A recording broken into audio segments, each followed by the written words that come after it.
The wrench slipped from Marcus Chun's greasy fingers as the entire space station shook. Emergency lights bathed the maintenance bay in angry red, and somewhere in the distance, sirens wailed like dying animals. He pressed his ear to the cold metal wall and felt the vibrations traveling through the structure.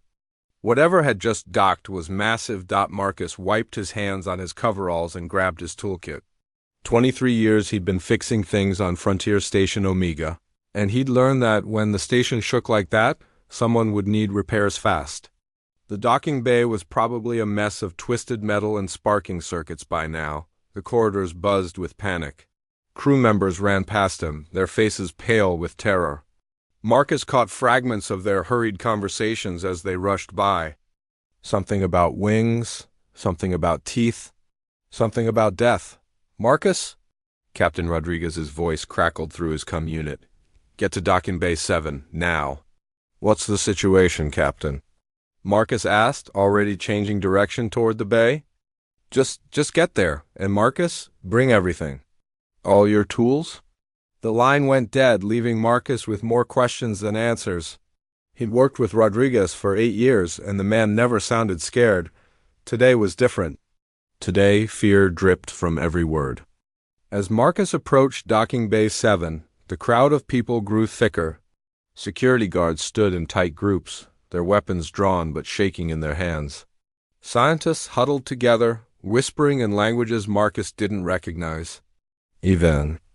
The tough dock workers who usually feared nothing looked ready to run. "Let me through," Marcus said, pushing past a group of trembling engineers. "Maintenance coming through." The crowd parted reluctantly, and Marcus saw why everyone was terrified. Through the transparent aluminum viewing port, a ship unlike anything he'd ever seen filled the entire bay. It wasn't built so much as grown. Organic curves twisted around metallic structures, and what looked like scales covered its dark surface. The ship pulsed with a faint, sickly light that made Marcus's stomach turn, but that wasn't the worst part. The worst part was standing next to the ship. The creature stood 12 feet tall on powerful legs that ended in claws capable of tearing through steel. Its body was lean but muscled, covered in the same dark scales as its ship. Massive wings folded against its back, and when it moved, Marcus caught glimpses of razor-sharp spines running along the wing edges. Its head was elongated like a dragon from ancient Earth myths, with eyes that glowed like molten gold and teeth that could bite. Through a human torso, the alien's presence filled the docking bay with an aura of predatory intelligence. When it turned its head, everyone in the viewing area stepped back as one. This was death-given form, a nightmare that had flown out of the void between stars. "Nobody goes in there," Security Chief Williams whispered to his men. "That thing could kill us all before we could blink." Marcus studied the creature through the port. It wasn't moving aggressively. In fact, it seemed to be examining something near its ship with what looked like frustration.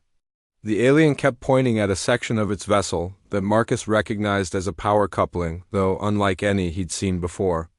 Sparks occasionally flew from the area, and the ship's pulsing light flickered. "It's got engine trouble," Marcus said out loud. "What?" Captain Rodriguez appeared beside him, sweat beading on his forehead. "Look at how it's moving. See those sparks?" "Its ship is damaged. That's why it docked here." Marcus pressed closer to the viewing port. "Captain, I think it needs repairs." Rodriguez stared at him like he'd gone insane. "Marcus, that thing is a Drakethar. We've heard stories from the outer colonies. They're apex predators. They hunt entire species for sport. They've wiped out 3 different civilizations just because they could." "Maybe," Marcus said, watching the alien grow more agitated as another shower of sparks erupted from its ship. "But right now, it's got a broken power coupling, and it's stranded." The Drakethar suddenly turned toward the viewing port. Its golden eyes seemed to look directly at Marcus, and for a moment the maintenance worker felt a chill run down his spine. The creature was intelligent, very intelligent, and it was studying the humans just as intently as they were studying it. "Sir," one of the security guards said, his voice barely steady, "long-range sensors are picking up more ships. Drakethar ships, a whole fleet of them, heading this way." Captain Rodriguez went pale, How long until they arrive? 6 hours, maybe 7. Marcus felt the pieces clicking together in his mind. A damaged ship, a stranded predator, a fleet coming to investigate. If that fleet arrived and found one of their own dead or imprisoned, Frontier Station Omega would become a memory. "Captain," Marcus said slowly, "I need to get into that docking bay." "Absolutely not, you'll be dead in seconds." Maybe I can fix its ship and it leaves peacefully." Rodriguez grabbed Marcus by the shoulders. "Listen to me. That creature has probably killed thousands of beings. It's a monster." Marcus looked at the alien again. It had returned to examining its damaged ship, and there was something almost defeated about its posture. Here was a creature that ruled the void between stars, reduced to standing helplessly beside broken machinery. "Captain, what's the alternative?" "We can't fight a Drake'ther fleet. We can't run fast enough to escape them. Our only choice is to hope this one leaves before its friends arrive." "The thing will kill you the moment you enter that bay." Marcus hefted his toolkit. "Maybe, but I've been fixing things my whole life. Engines, life support, even alien technology when the traders come through. Machinery is machinery, no matter who built it." The crowd pressed closer to the viewing port as the alien suddenly roared in frustration. The sound was deep and primal, like mountains grinding together. Several people fainted on the spot. "Look at it," Marcus said. "It's not acting like a monster right now. It's acting like someone whose car broke down in the middle of nowhere." Captain Rodriguez stared at the Drake'ther for a long moment. The creature's ship flickered again, and this time the lights dimmed noticeably. "This is insane," Rodriguez muttered. "You really think you can fix an alien ship?" Marcus smiled grimly. "Captain, I once got a Zephyrian plasma drive working with nothing but spare parts from a coffee machine. I can fix anything." The decision hung in the air between them like a loaded weapon. The airlock hissed open with a sound like escaping breath. Marcus stepped into docking bay 7, his toolkit clanging softly against his leg with each step. The air inside felt different, thicker somehow, charged with an energy that made the hair on his arms stand up. The Drake'ther's ship dominated the space, its organic curves casting twisted shadows in the bay's harsh lighting. The alien turned at the sound of the opening airlock. Its golden eyes fixed on Marcus, and for a heartbeat that felt like an eternity, neither moved. Marcus had faced down malfunctioning reactors, explosive decompression events, and even a few hostile alien traders, but nothing had prepared him for standing 3 meters away from a creature that could end his life with a casual swipe of its claws. The Drake'ther's head tilted slightly like a bird studying an interesting insect. Its wings rustled against its back, and Marcus caught a glimpse of the spines that could punch through battle armor. When the alien spoke, its voice was deep and resonant, carrying harmonics that seemed to vibrate in Marcus's bones. "Small flesh being," the Drake'ther said in accented but clear standard, "you enter the death place knowing what I am?" Marcus swallowed hard but kept his voice steady. "I'm here to fix your ship." The alien's eyes narrowed to glowing slits. "You mock Kadavara the Star Render? You believe the small flesh can comprehend Draether technology?" "I don't know who you are or what your people call you," Marcus said, setting down his toolkit with deliberate calm. "But I know broken machinery when I see it, and that power coupling is about to fail completely." As if summoned by his words, another shower of sparks erupted from the damaged section of the ship. The vessel's organic lighting dimmed further, and Marcus heard what sounded like a mechanical wheeze from somewhere deep in its structure. Kadavara's head snapped toward the sparks, then back to Marcus. For the first time, something other than predatory confidence flickered in those golden eyes, uncertainty. "The ship flesh grows weak," the alien admitted reluctantly. "The void crossing was difficult." Marcus approached slowly, keeping his hands visible. What happened out there? Quantum storm. The ship flesh was caught between dimensions for 7 cycles. The biomechanical matrix was damaged. Kadavara's claws flexed, gouging marks in the bay's metal floor. "The ship flesh dies slowly. Soon it will be too weak to sustain the symbiosis." "Symbiosis?" Marcus paused, studying the ship with new understanding. "Your ship is alive?" All Drakeler vessels are grown, not built. They are our companions, sharing thought and sensation across the void. The alien's voice carried a note Marcus hadn't expected: grief. When a ship flesh dies, part of the pilot dies with it. Marcus felt something shift in his perception of the creature before him. This wasn't just a stranded predator, this was someone watching their closest companion slowly die. "Let me take a look," Marcus said, approaching the damaged coupling. "Maybe there's something I can do." Kedavara moved with fluid grace, positioning itself between Marcus and the ship. Why would the small flesh help Kedavara? "Your species knows what the Drake there are. You should flee or attack, not offer aid." Marcus knelt beside his toolkit, pulling out a bioscanner he'd modified for examining alien technology. "Because right now, you're not a Draker warrior or whatever. You're someone whose ship is broken, and I'm someone who fixes ships." The alien stared at him for a long moment, then stepped aside. "The small flesh is either very brave or very foolish." "Probably both," Marcus muttered, running the scanner over the damaged area. The readings made him frown. The coupling wasn't just broken, it was infected with some kind of quantum residue that was slowly poisoning the ship's living systems. "This is worse than it looks," Marcus said, studying the readouts. "The quantum storm left some kind of dimensional contamination. It's spreading through your ship's nervous system." Kedavara's wings spread slightly, a gesture Marcus interpreted as alarm. "The contamination cannot be cleansed. The ship flesh will die within one cycle." "Not necessarily." Marcus pulled out a device he'd jury-rigged from Terran medical equipment and alien sensor arrays. "This is a quantum flux neutralizer. I built it to clean contamination from FTL drives, but it might work on biological systems too." The Draker's eyes widened. "The small flesh created this device?" "Yeah, had to. We get a lot of different ships coming through here, and sometimes their FTL systems leak exotic matter. Standard cleaning protocols don't work on quantum contamination." Marcus began connecting the device to the ship's coupling. "This might hurt your ship at first. The neutralizer has to break down the contamination at a molecular level."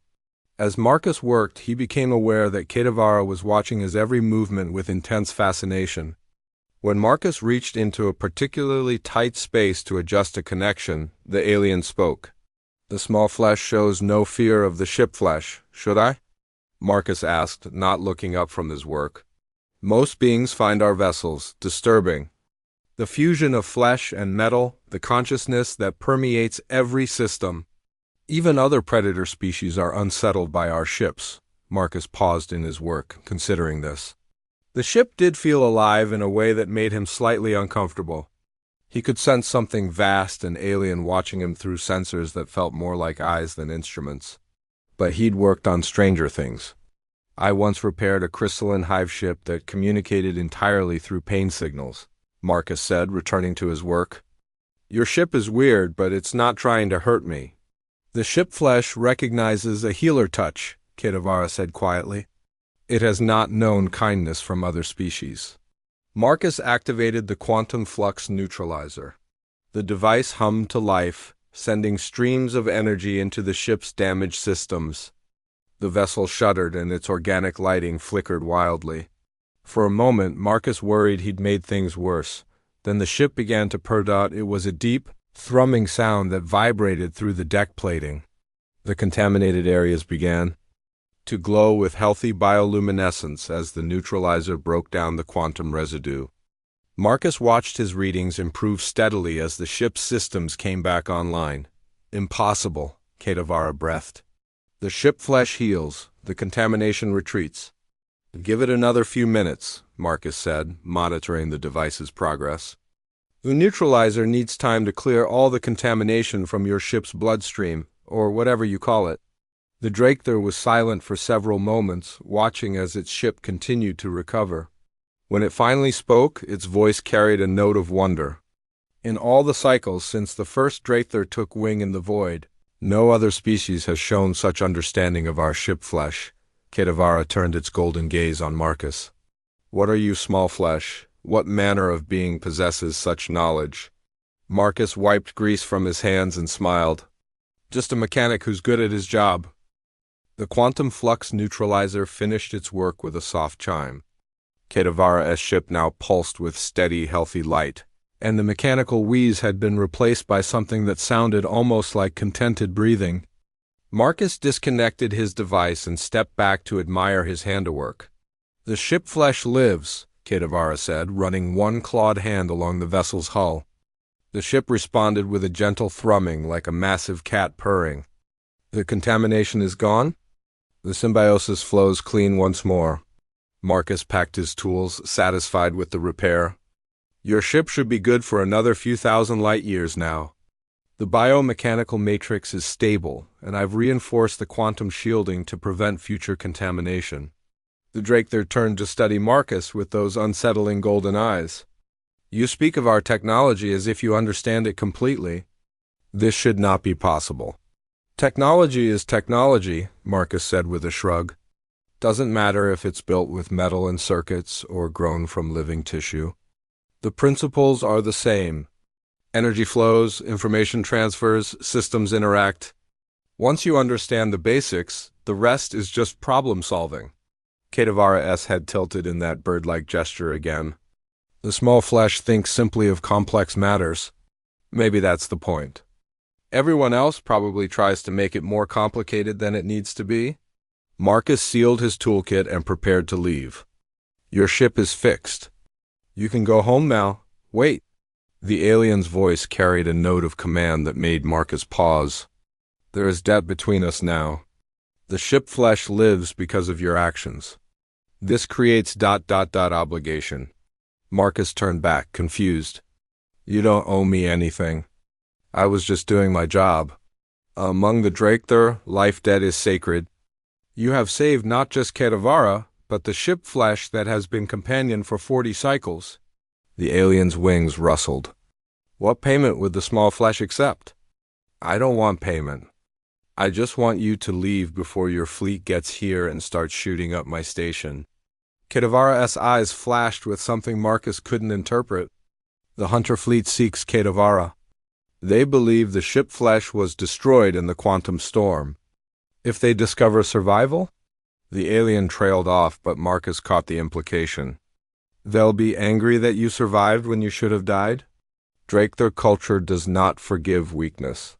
To be caught helpless by a storm, to require aid from another species. Kedavara's claws flexed. "This brings shame to the bloodline.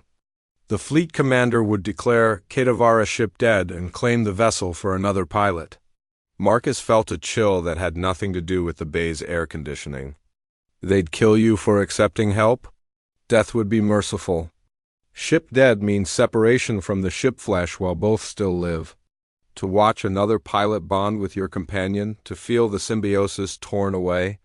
The alien shuddered. "It is the greatest torture known to our kind. That's barbaric. It is our way." Kedavara moved to a control panel that had grown from the ship's hull like a metallic fungus. "The Hunter fleet will arrive soon. Kedavara must depart before detection occurs." Marcus watched the alien prepare for takeoff and felt an unexpected pang of sympathy. Here was a being that could probably tear apart a space battleship with its bare claws. And it was terrified of its own people discovering that it had needed help. "There might be another option," Marcus said slowly. Kedavara paused in its preparations. "Speak. What if your ship wasn't repaired by an alien? What if you fixed it yourself?" The alien's golden eyes narrowed. "Kedavara does not understand." Marcus pulled out a datapad and began sketching. "Look, your ship's computer recorded everything that happened during the repair, right? The contamination, the damage, all of it? The ship flesh remembers all. Then we edit the memory. Make it look like the contamination cleared itself naturally. Or that you found a way to purge it using Draketer techniques." Marcus showed Kedavara the pad, where he'd drawn a rough schematic of the ship's data systems. "I can modify the records to show whatever story you want." Kedavara stared at the sketch for a long moment. "This would be ... deception. This would be survival. Sometimes you have to bend the truth a little to protect what matters." Marcus studied the alien's face, trying to read its expression. Unless you want to explain to your fleet why a human mechanic knows more about Draether technology than they do? The alien made a sound that might have been laughter, though it carried no humor. The Hunter fleet would not believe such a thing possible. Exactly. So we give them a story they can believe instead. Kedavara was quiet for several moments, clearly weighing options. Finally, it gestured toward the ship's control panel. Show Kedavara how this deception would work. Marcus approached the biomechanical interface cautiously. Up close, he could see that it wasn't quite like any computer system he'd encountered. Organic conduits pulsed with data streams, and the controls seemed to respond to thought as much as touch. I'll need to interface directly with your ship's memory core, Marcus said. This might feel strange. The ship flesh will permit your touch. It trusts the healer hands. Marcus placed his hands on the interface and immediately gasped. Information flooded his mind, not words or images, but pure data streaming directly into his consciousness. He could feel the ship's memories, its experiences during the quantum storm, the slow spread of contamination through its living systems. Working carefully, Marcus began to edit the records. He removed all traces of his presence, replacing them with fictional logs showing Kedavara discovering a purging technique in the ship's genetic memory. The contamination would appear to have been cleared by an instinctive biological response, triggered by the alien's desperate need. Remarkable, Kedavara breathed, watching the modifications take shape. The small flesh navigates ship memory as if born to it.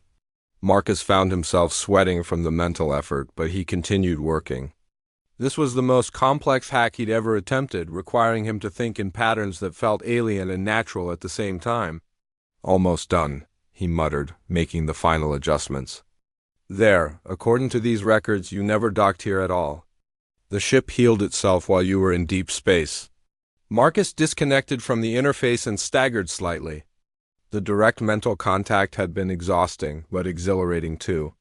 For a few moments he'd been part of something vast and alien. Sharing consciousness with a living starship, Kedavara studied the modified records, its expression unreadable. This deception is flawless. The Hunter fleet will find no trace of outside interference. Good, now you can leave with your head held high. The alien turned to face Marcus, and something had changed in its golden eyes. The small flesh has shown Kedavara great kindness. First healing the ship flesh, now protecting honor among the bloodline. Such actions create bonds that transcend species.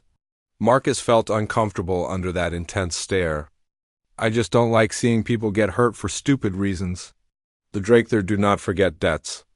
Nor do we abandon those who show us trust. Kedavara moved to another control panel, its claws dancing over biomechanical keys. Kedavara will depart now, but this is not farewell.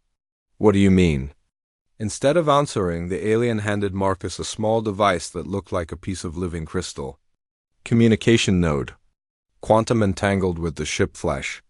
If the small flesh ever has need, speak into the crystal. Kedavara will hear, regardless of distance. Marcus stared at the device. You're giving me a way to call you? The Hunter fleet knows nothing of this place.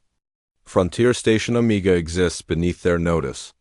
Kedavara's ship began to thrum with departure energy. But Kedavara will remember the small flesh who showed kindness to ship-bound predators. The alien moved toward its vessel, then paused. Tell me your designation, healer of ship flesh. Marcus. Marcus Chun, Marcus Chun. Kedavara spoke the name carefully, as if committing it to memory. The Draether will remember this name. As the airlock sealed behind the alien, Marcus couldn't help but wonder if that was a promise or a threat. 6 months passed without incident. Marcus fell back into his routine of maintaining Frontier Station Omega systems, and gradually the memory of his encounter with Kedavara began to feel like something from a dream. The communication crystal sat on his workbench, inert and silent, until Marcus began to wonder if he'd imagined the whole thing. Then the raiders came. Marcus first knew something was wrong when the station's defensive grid powered up without warning. Emergency klaxons wailed through the corridors, and Captain Rodriguez's voice crackled over the comm system with barely controlled panic. All hands to emergency stations. We have hostile ships approaching, unknown configuration, heavily armed. This is not a drill. Marcus dropped his coffee and ran to the nearest observation port. In the distance, 3 sleek vessels approached the station with predatory grace. They looked like nothing he'd ever seen, angular and aggressive, with weapon arrays that glowed with menacing energy. "Marcus, get to engineering," Rodriguez's voice barked through his comm unit. "We need every system online and ready." But as Marcus hurried through the corridors, he could hear the fear in everyone's voices. Frontier Station Omega was a civilian installation with minimal defenses. Against purpose-built warships, they wouldn't last 5 minutes. The raiders opened fire before the station could even attempt. Communication. Marcus felt the deck lurch beneath his feet as energy beams tore through the station's outer hull. Emergency bulkheads slammed shut, sealing damaged sections, but the attackers were methodical in their assault. They weren't trying to destroy the station quickly, they were disabling it piece by piece. "Engineering to bridge," Marcus called over his comm as he reached the main reactor room. "Shields are down to 60% and falling. These guys know exactly where to hit us. Can you give us weapons?" Rodriguez asked. Marcus checked his displays and winced. "Negative." They took out the primary power coupling to the defensive grid. "We've got life support and basic systems, but no weapons." Another blast shook the station, and Marcus watched the shield strength drop to 30%.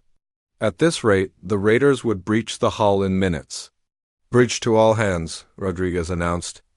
"Prepare for boarding. These are slavers. They want the station intact and the crew alive for sale. Fight if you can, but don't get yourselves killed. Slavers." Marcus felt his blood run cold. He'd heard stories from the outer colonies about raiders who captured civilians and sold them to alien species with exotic tastes. Death was preferable to that fate. The shields failed completely as Marcus tried desperately to reroute power from non-essential systems. Through the observation port, he could see boarding pods launching from the raider ships. In minutes, the corridors would be full of hostiles. Marcus grabbed the communication crystal from his toolkit, where he'd been carrying it like a good luck charm. The device felt warm in his hands, and for a moment he hesitated. Was this really an emergency worth calling in a debt? Would Kedavara even respond? The station shuddered as the first boarding pod breached the hull. In the distance, Marcus could hear weapons fire and screaming. "Kedavara?" he whispered into the crystal. "If you can hear this, we need help. Slavers are attacking the station. If you're too far away or can't come, I understand. But if there's any chance?" The crystal pulsed with gentle light, and Kedavara's voice emerged as clear as if the alien were standing beside him. "Marcus Chun, Kedavara hears your call. The Hunter fleet is distant, pursuing glory among the rim worlds. Kedavara flies alone and can respond without question." "There are 3 ships," Marcus said quickly. "Military grade, heavily armed. I don't know what you can do against. Kedavara knows these raiders. The Sectar Collective. They prey on the weak and sell flesh to the deep markets." The alien's voice carried a note of disgust. "They are cowards who flee from true predators." Marcus heard weapons fire getting closer to engineering. The raiders were advancing through the station systematically, and it was only a matter of time before they reached him. "How long until you get here?" "Kedavara arrives now." Before Marcus could ask what that meant, something massive dropped out of hyperspace directly above the station. Through the observation port, he watched Kedavara's ship unfold like a living nightmare. The vessel had grown since their last. Meeting additional weapon pods extended like thorns from its hull, and biomechanical fighters swarmed around it like angry wasps. The raider ships immediately broke off their attack on the station to face this new threat. Marcus watched through the port as energy beams lanced out from both sides, lighting up space with deadly fireworks, but it wasn't much of a battle. Kedavara's ship moved like a living thing, twisting and diving with impossible grace. The raider weapons passed harmlessly through space where it had been moments before. Meanwhile, the Draketer vessel's biomechanical fighters tore into the enemy ships like piranhas attacking wounded prey. "Sectar vessels," Kedavara's voice boomed across all communication frequencies. "You have attacked those under Kedavara's protection." Withdraw or face the Star Render's wrath. The raiders responded by focusing all their fire on Kedavara's ship.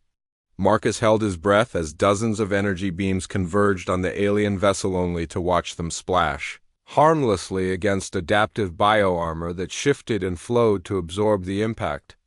What happened next was less a battle than a demonstration. Kedavara's ship extended what looked like organic tentacles that wrapped around the nearest raider vessel. Biomechanical drills burrowed through the ship's hull, and Marcus could see the enemy crew fleeing in escape pods before their vessel was crushed like an egg. The second raider tried to flee, but Kedavara's fighters swarmed over it, their biomechanical weapons cutting through armor plating like paper. The ship came apart in a shower of debris and venting atmosphere. The third vessel managed to get its hyperdrive online, but not quickly enough. Kedavara's ship fired something that looked like a living missile, a biomechanical creature that latched onto the raider's hull and began eating through it. The enemy ship managed to jump to hyperspace, but Marcus doubted it would survive long with that thing aboard. The entire battle had lasted less than 10 minutes.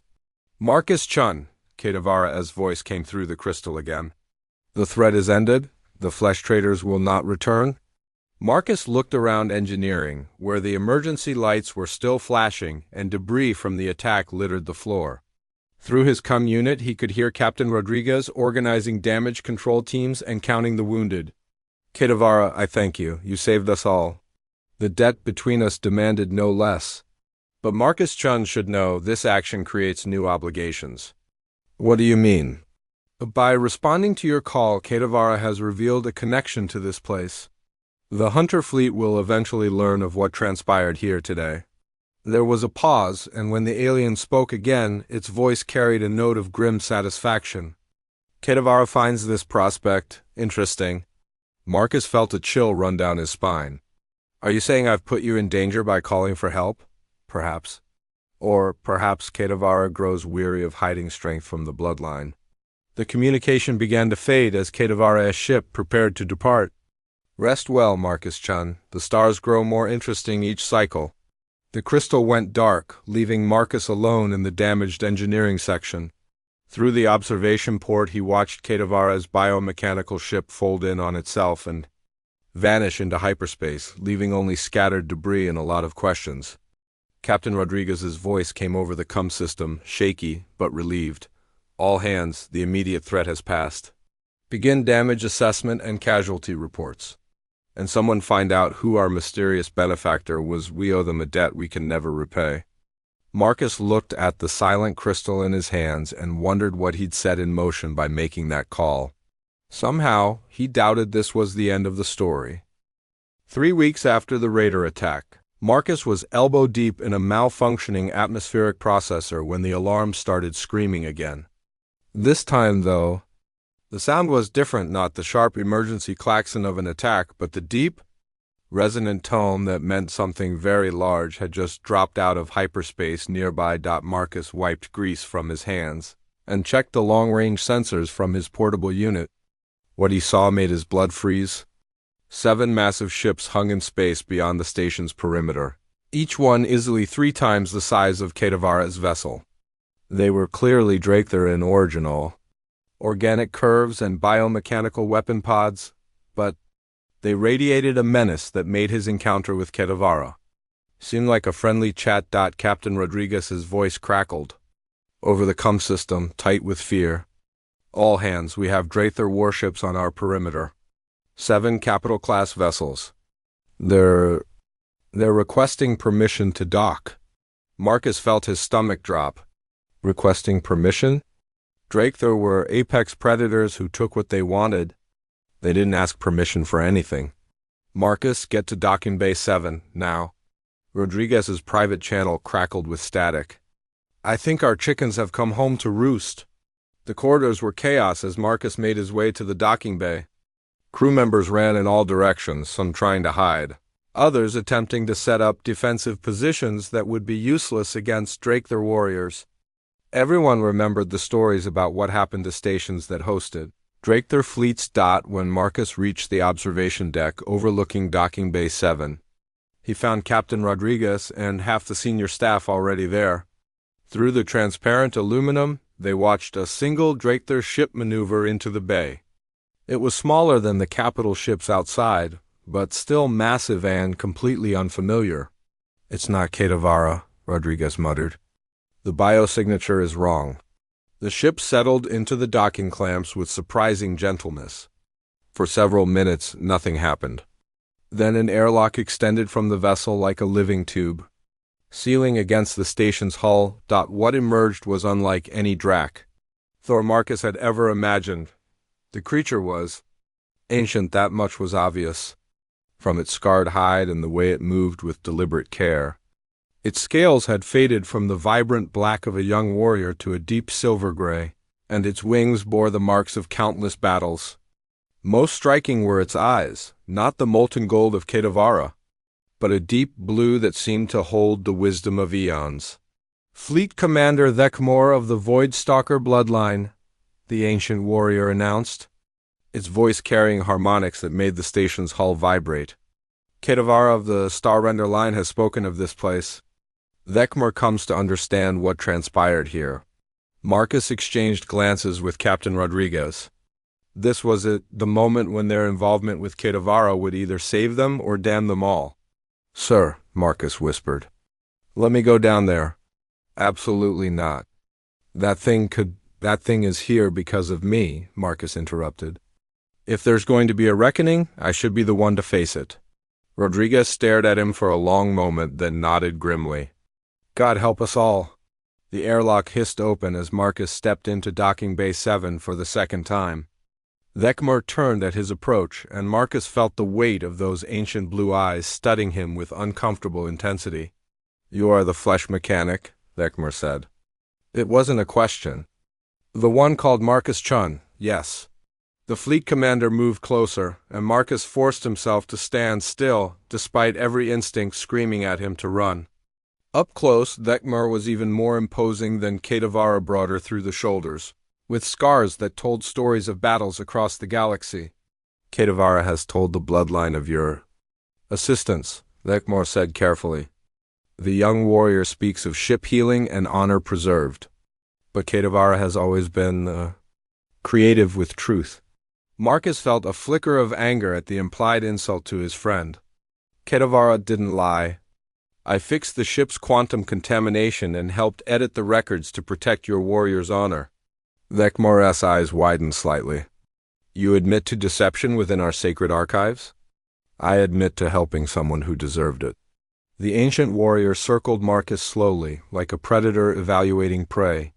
"You show no fear of the consequences of such actions." "Should I?" "Most beings would grovel for mercy when faced with Fleet Commander Thekmor." Marcus shrugged. "Most beings probably haven't spent 6 months wondering if their friend was going to be executed by his own people for the crime of accepting help." Thekmor stopped circling and stared at Marcus directly. "Friend? You consider Kedavara a friend?" "Yeah, is that a problem?" For a long moment, silence hung between them. Then, incredibly, Thekmor began to laugh. The sound was deep and rich, like mountains singing, and it echoed through the docking bay with genuine amusement. "Fascinating," the fleet commander said when the laughter subsided. Kedavara spoke truly. "You are indeed unique among the flesh races. I'm just a mechanic who doesn't like seeing people get hurt for stupid reasons." "Yes, Kedavara mentioned your philosophical objections to our customs." Thekmor moved to examine his ship's docking connections. "Tell me, mechanic, what did you think when Kedavara came to your aid against the flesh traders?" Marcus considered the question carefully. "I was grateful, and worried that I'd gotten a friend in trouble. Nothing else? Should there have been something else?" Thekmor's expression was unreadable. Most species would wonder what price such aid might carry. What obligation might be demanded in return? "I didn't call Kedavara expecting payment. I called because my people were in danger and I didn't know what else to do." The fleet commander was quiet for several moments, studying Marcus with those ancient blue eyes. Finally he spoke. "The Hunter fleet has tracked the Sectar vessel that escaped your star system. What we found aboard was ... illuminating." Marcus felt his pulse quicken. "What do you mean?" The biomechanical organism that Ketavara used to damage their ship recorded everything. Their communications, their plans, their intended destinations. Thekmar's voice carried a note of grim satisfaction.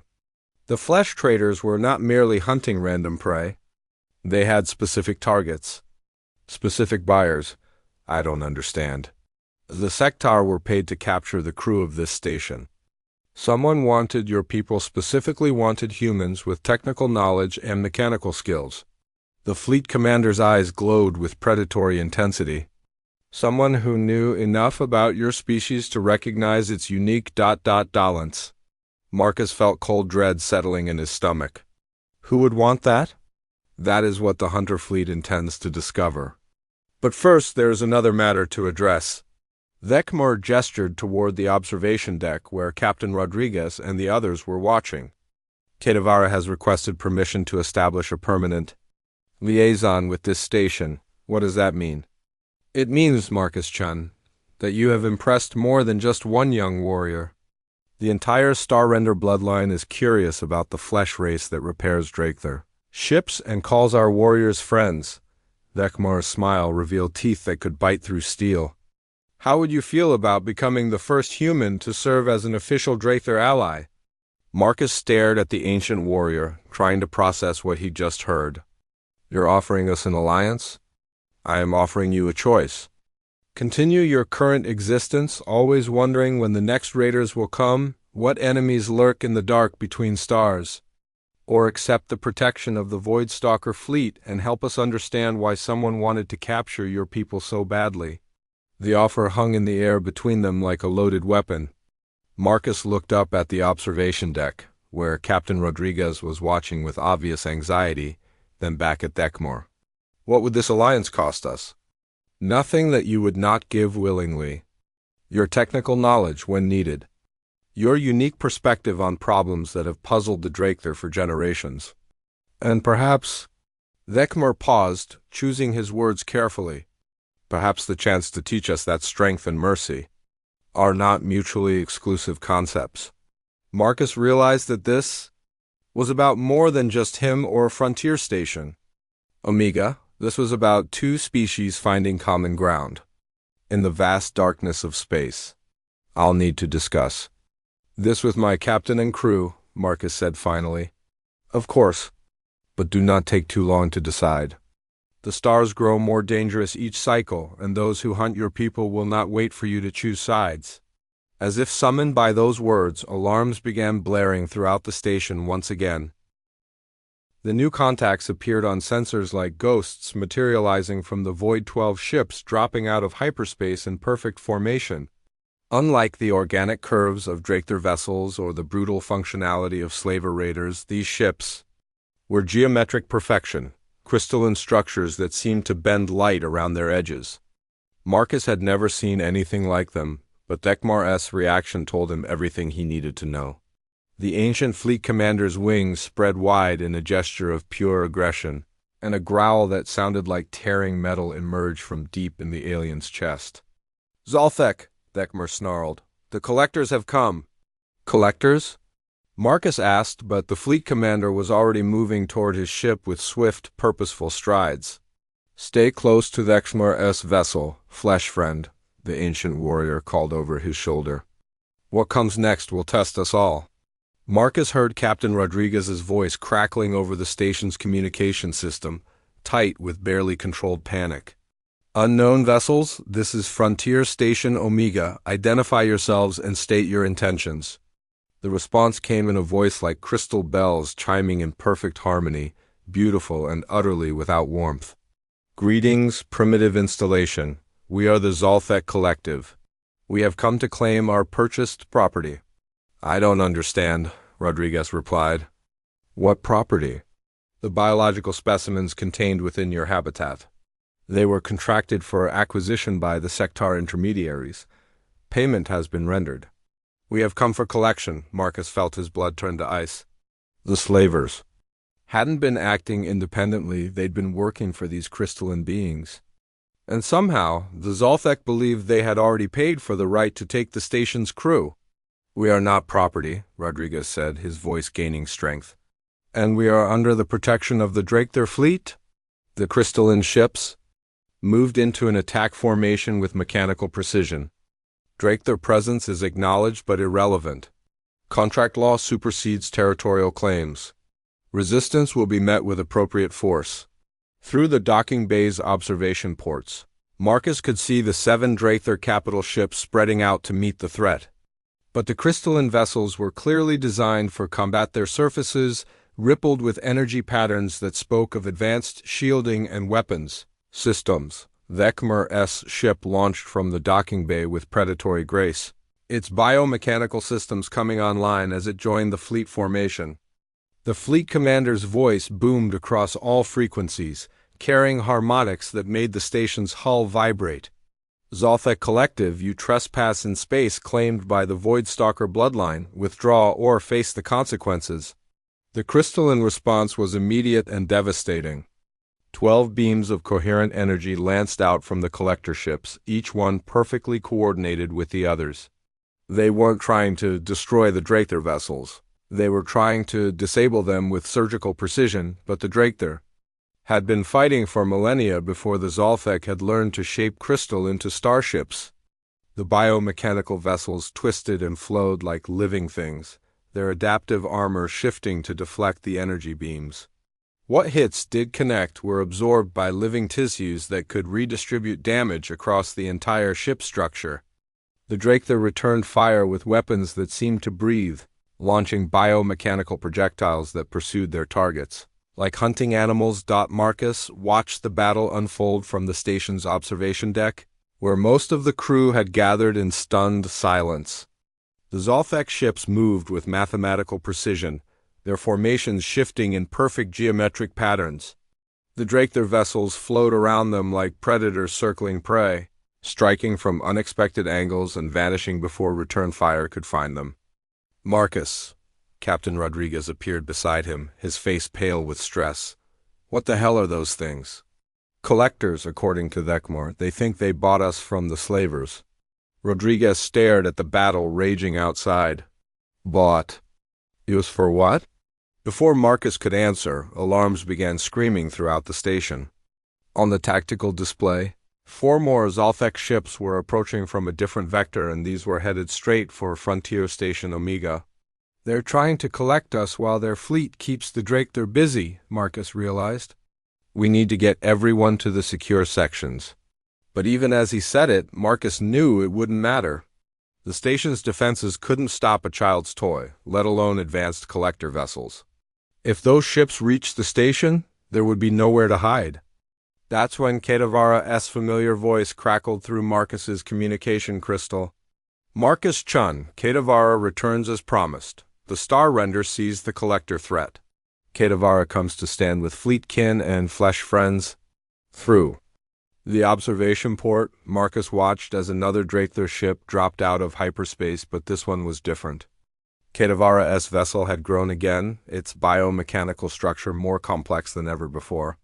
Weapon pods extended like thorns along its hull, and smaller fighter craft swarmed around it in protective formation, but most striking was what followed. Kedavara out of hyperspace, 3 more ships, each bearing the distinctive biomechanical signatures of different Draketer bloodlines. The young warrior brings reinforcements. Vekmer's voice carried a note of approval. Kedavara has called in old debts to protect the flesh friends. The battle's dynamics shifted immediately. The 4 Zolthek ships approaching the station found themselves facing not just one desperate Draketer vessel, but 4 ships working in perfect coordination. Kedavara's fighters swarmed over the collector vessels like angry wasps, their biomechanical weapons cutting through crystalline armor with disturbing efficiency. One of the Zolthek ships managed to launch boarding pods at the station before it was destroyed. Marcus watched in horror as the crystalline projectiles punched through the outer hull and began extending what looked like metallic roots into the station's structure. They're trying to harvest the crew directly, Rodriguez said. We need to evacuate the affected sections. But Marcus was already running toward the damaged areas, his toolkit in hand. If the collectors wanted to board his station, they were going to have to deal with him first. The breach section was a nightmare of twisted, metal and crystalline intrusions. The boarding pods had indeed extended root-like structures that were boring through bulkheads with mechanical precision. Worse, Marcus could see humanoid figures moving within the crystalline growths, Zolthek collectors preparing to emerge and begin their harvesting. Marcus pulled out his quantum flux neutralizer and modified it on the spot, reversing its polarity and amplifying its output. If it could clean quantum contamination from living ships, maybe it could disrupt whatever energy patterns kept the collectors functioning. The first Zolthek emerged from its pod as Marcus finished his modifications. The creature was beautiful in a terrifying way, perfectly geometric features carved from living crystal, movements that flowed with mathematical precision. When it spoke, its voice was like music played on broken glass. Biological specimen you will submit to collection processing. Resistance is futile and will result in decreased market value.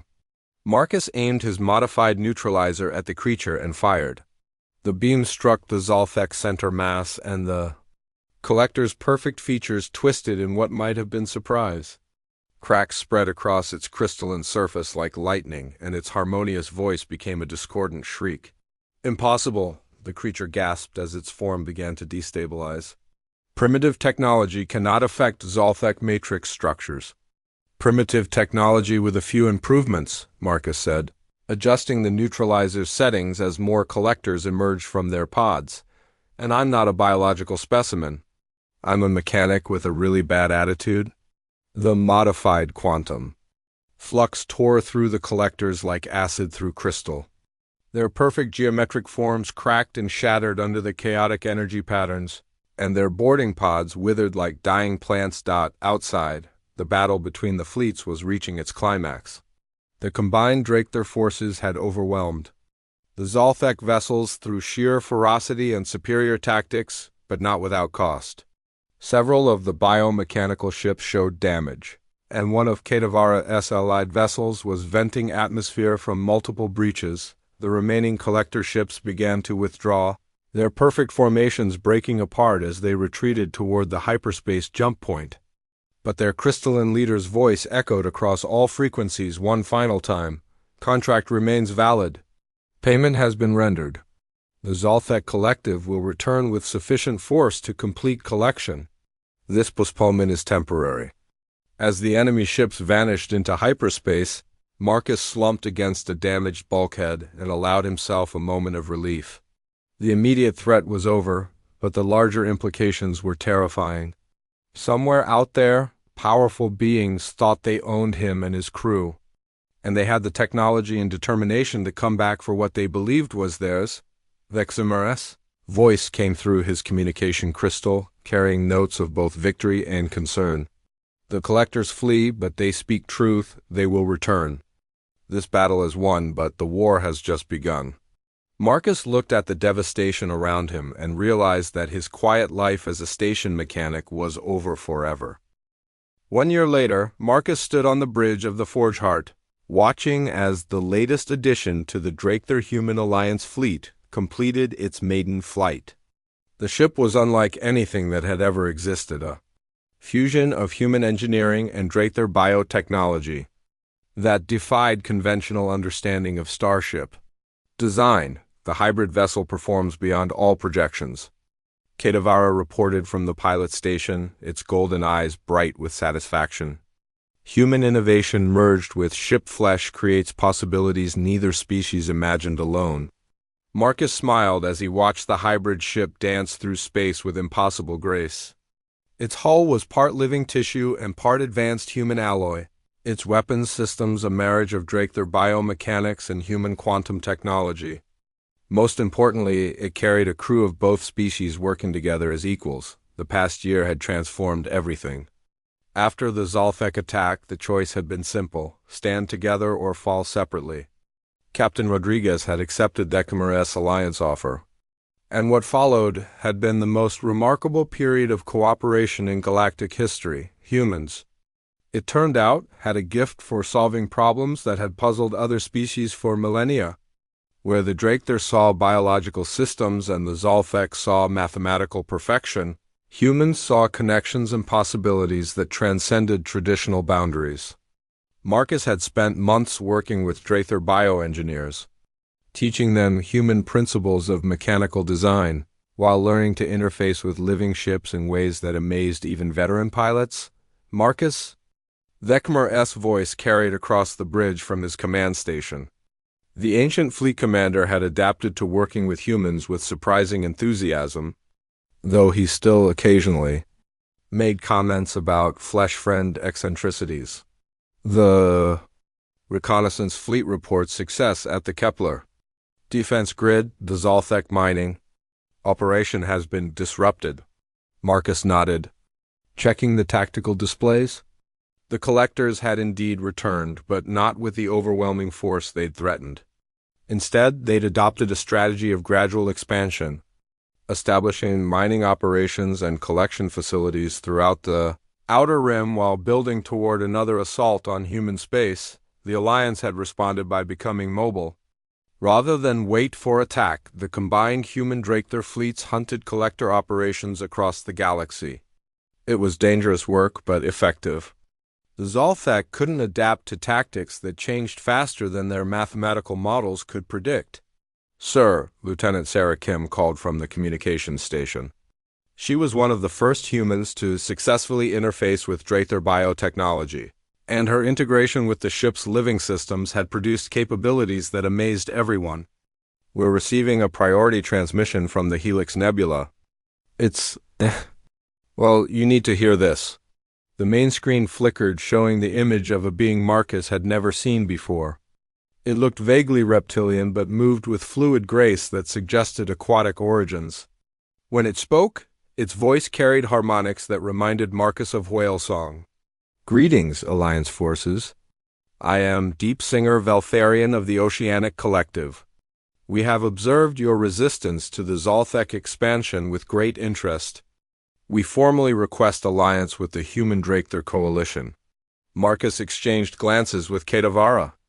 In the past year, 3 other species had approached them seeking alliance against the collectors. The war was spreading, drawing in civilizations that had remained neutral for millennia. "Deep Singer," Vekmar responded formally.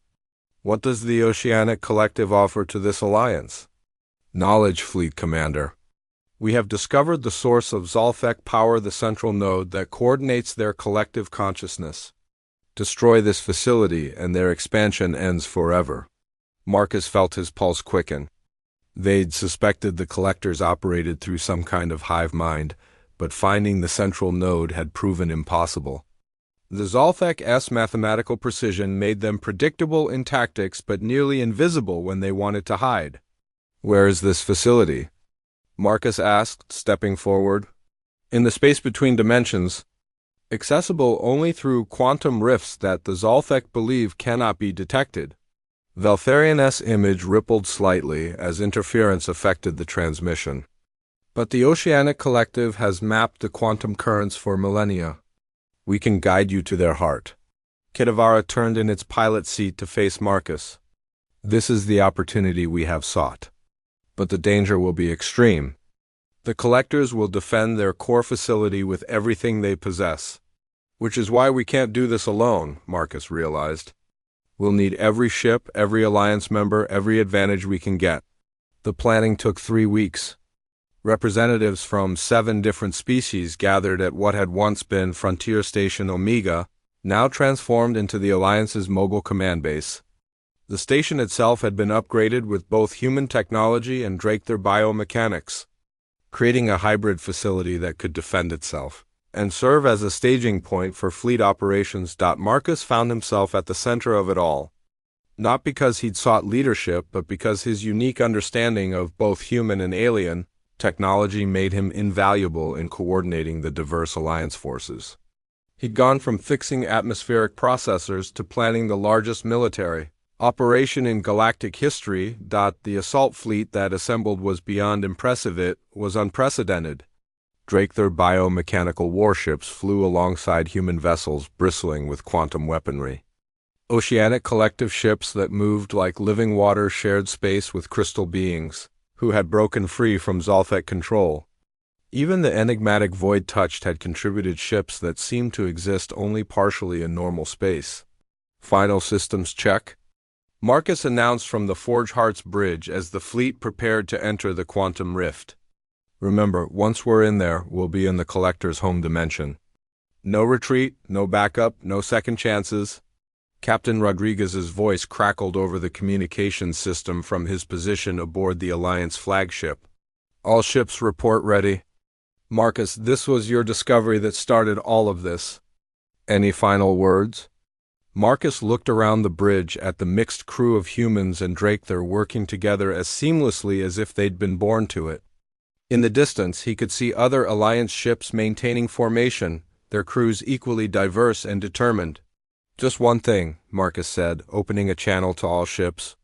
A year ago I was just a mechanic who fixed broken things.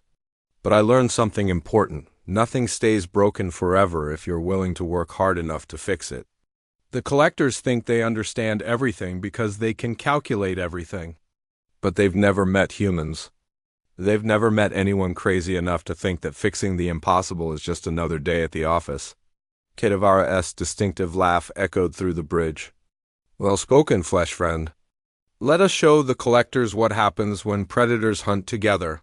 The quantum rift opened like a wound in space, revealing glimpses of alien geometries and mathematical perfection that hurt to look at directly. As the Alliance fleet plunged through the dimensional barrier, Marcus felt a familiar sensation, the same feeling he'd had when first interfacing with Kedavara's ship, of touching something vast and alien yet somehow comprehensible. The Zolthek central node was exactly what he'd expected, a structure of crystalline perfection, floating in a void of pure mathematics. It was beautiful, terrible, and absolutely enormously the size of a small moon.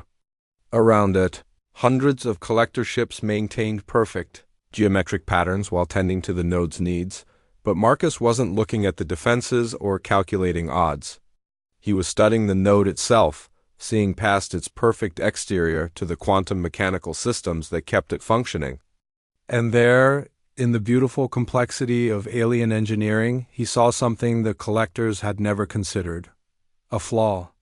A single point where their mathematical perfection created a vulnerability that could be exploited. Kedavara, Marcus said, moving to the biomechanical interface panel. I need to link with the ship flesh. All of it. Every system, every sensor, everything. That level of integration is dangerous, flesh friend. The ship consciousness might overwhelm your human mind. Marcus smiled as he placed his hands on the living interface. Then I guess we'll find out if humans really are as adaptable as everyone thinks. The connection opened like a flood, and Marcus felt his consciousness merge with the Alliance fleet's biomechanical network. Through dozens of ships, he could see the Collector defenses from every angle. Feel the quantum currents that held their central node in place? Understand the mathematical principles that governed their entire civilization. And with that understanding came the knowledge of exactly how to break them.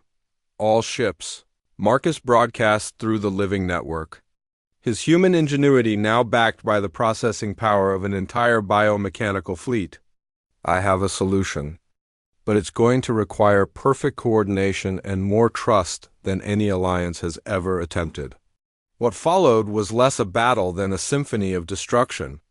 The Alliance fleet moved with purpose that transcended mere tactics, each ship playing its part in a plan that even the Collector's mathematical minds couldn't predict or counter. Human unpredictability guided by alien precision, creativity married to ancient wisdom, hope-wielding weapons forged F.